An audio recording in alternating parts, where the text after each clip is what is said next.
তোমরা কি জানো দেশের ধনীদের তালিকায় সম্প্রতি কৃতেশের বাবার নামও যোগ হয়েছে? নাম তো এখন যোগ হলো, কিন্তু এর বাবা তো আগে থেকেই ধনী ছিল। নইলে ঠিক তখনই কামিনী বলল। তারা দুজন যেভাবে একে অপরের দিকে তাকাচ্ছিল তাতে মনে হচ্ছিল তাদের মধ্যে কিছু একটা চলছে। অভিনবর দৃষ্টি কেবল কৃতেশের ওপর ছিল। সময়ের সাথে সাথে তার অহংকার কমে যাওয়ার বদলে আরও বেয়ে গিয়েছিল। হ্যাঁ, কিন্তু তোমরা জানো তো সেই লিস্টে সবার ওপরে কার নাম আসে? টাইগারের নাম। ঠিক তখনই একটি ছেলে ফিসফিস করে বলল। এই শুনে হরিশ বলল, টাইগারের? হ্যাঁ, তার কাছে এখনও অনেক সম্পদ আছে। টাইগার সবার ওপরে, আর তারপরেই আছে দিগপাল সিং রাওয়াত। হ্যাঁ, কিন্তু এখানে তো সবার থেকে ধনী কৃতেশী, তাই না? কামিনী কথা ঘোরানোর জন্য বলল। কি ব্যাপার অভিনব, এত হাসি আসছে কেন ভাই? ঠিক তখনই একটি মেয়ে অভিনবের দিকে তাকিয়ে জিজ্ঞাসা করল। ঠিক তখনই অন্য একটি মেয়ে বলল, আগে তো এটা বলো, একে এখানে ডেকেছে কে? আমি ডেকেছি, সেও আমাদের সহপাঠী ছিল। না, আমরা ক্লাসে একসাথে বসতাম ঠিকই, কিন্তু এখন আমরা একসাথে বসতে পারি না। হ্যাঁ, আমিও শুনেছি যে এ নাকি ডেলিভারি বয়ের কাজ করে। আমার মনে হয় আপনাদের মেনুটা দেখা উচিত। খাবার তৈরি হতেও তো সময় লাগে, তাই না? এই বলে অভিনব কথা ঘুরিয়ে দিল।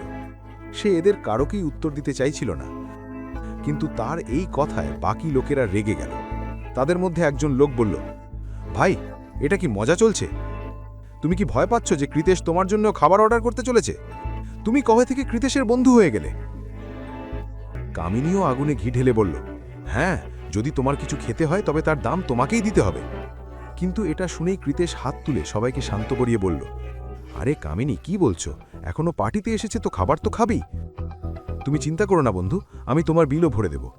কামিনী বলল, বাহ কৃতেশ, তুমি কত মিষ্টি। তবুও আমি চাই যে তুমি ওকে ওর বিল দিতে দাও, যাতে ওরও ভবিষ্যতে টাকা রোজগারের মোটিভেশন আসে। যদিও এমন ফ্রিয়ের খাবার খেতেই থাকে, তাহলে ফ্রিয়ের খাবার তো আমরা সবাই খাচ্ছি, তাহলে তো আমাদের সবাইকে নিজের নিজের অর্ডার নিজেই দেওয়া উচিত। এই সময় গরিমা নামের একটি মেয়ে কামিনীর কথা কেটে বলল, সে বাকি লোকেদের মতো অভিনবকে নিয়ে মজা করত না। আরে ছাড়ো তো গরিমা, কেন কথা বাড়াচ্ছ? আমি বলছি না, আমি ঠিক করে দেব, কৃতেশ বলল। তাহলে তো অভিনবকে তোমাকে ধন্যবাদ বলতে হবে, কামিনী কৃতেশের কথার উত্তরে বলল। অভিনব নিজের জায়গা থেকে উঠে দাঁড়ালো এবং বলল, 1 মিনিট অপেক্ষা করুন, এখন কেউ অর্ডার দেবেন না, আমি আমার ক্রেডিট কার্ড নিয়ে আসছি। কি কি মজা করছো ভাই? পাগল হয়ে গেছো নাকি? জানো এখানে 1 প্লেট খাবারের দাম কত? অভিনব কাজ ঝাঁকিয়ে বলল, ওটার জন্য তোমাদের চিন্তা করতে হবে না, আমি এক্ষুনি আসছি। এই বলে অভিনব সেই ঘর থেকে বাইরে চলে গেল। যেই সে বারে ঢুকল, হঠাৎ তার নজর এক মেয়ের ওপর পড়ল। সে একটি লোকের পাশে বসেছিল, যে অদ্ভুত পোশাক পরেছিল। মেয়েটি তার থেকে দূরে যাওয়ার চেষ্টা করছিল, কিন্তু লোকটি তাকে বারবার নিজের দিকে টানার চেষ্টা করছিল।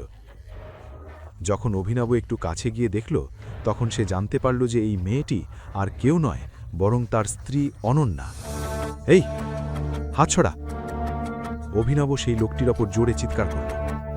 তার আওয়াজ শুনে আরও 3 জন লোক তাদের চেয়ার ছেড়ে উঠে এলো এবং অভিনবকে ঘিরে দাঁড়ালো। তাদের মধ্যে একজন বলল, কি ভাই, কোনো সমস্যা আছে? আমি তোমার ভাই নই, এ আমার স্ত্রী। হাত সরিয়ে নাও, নয়তো ভেঙে চুড়ে ফেলব, অভিনব বলল। তারা অভিনবকে কাঁধ থেকে ধরল এবং টেনে বাইরের দিকে নিয়ে যেতে লাগল। অভিনব জানত যে তারা তাকে বাইরে নিয়ে যাচ্ছিল যাতে তারা তার সাথে মারামারি করতে পারে। অভিনব এটাই চাইছিল, সে বাড়ির ভেতরে মারামারি করে আবার অনন্যা আর তার পরিবারের সামনে গুন্ডা প্রমাণিত হতে চাইছিল না। কিছু সেকেন্ডের মধ্যেই তারা অভিনবকে পেছনের দরজা দিয়ে বাইরে নিয়ে এলো এবং তাকে মাটিতে ফেলে দিল। সেখানে বেশ অন্ধকার ছিল। এমন পরিস্থিতিতে কারোর পক্ষে ভিডিও বানানো বা ছবি তোলা কঠিন ছিল। এবার যদি 1 সেকেন্ডও এখানে দেখা গেলি, তবে লাথি মেরে নয়ডা পৌঁছে দেব। চল, বেরো এখান থেকে, একজন লোক অভিনবকে হুমকি দিয়ে বলল। এই কথা শুনেই অভিনব তার পেটে সজোরে লাথি মারল এবং সেই লোকটি অনেক দূরে গিয়ে পড়ল। ইতিমধ্যে বাকি লোকেরা অভিনবর ওপর ঝাঁপিয়ে পড়ল, কিন্তু একের পর এক অভিনব সবার দম বের করে দিল। সবশেষে সে তাদের একজনের কলার ধরল এবং বলল, বল, কে ওই লোকটা যে আমার স্ত্রীর সাথে ছিল? বল, ও ডন, আমাদের বস। আমরা জানতাম না যে ওই মেয়েটি আমাদের ভাবি। ও যখন ভেতরে এলো তখন ডনের নজর ওর উপর আটকে গেল, আর তারপর এর আগে যে সে আর কিছু বলতে পারত, অভিনব তাকে আরও একটি লাথি মারল এবং সেই ছেলেটি নিচে পড়ে গেল। অভিনবর মাথা খারাপ হয়ে গিয়েছিল। সে যতটা ভেবেছিল, এই শহরে তার চেয়ে বেশি মাফিয়া গ্রুপ সক্রিয় হয়ে উঠেছিল। এমন পরিস্থিতিতে অভিনব নিচে ঝুঁকে বলল, তোমরা কার জন্যে কাজ করো? টাইগার নাকি চিঙ্গাবাদ?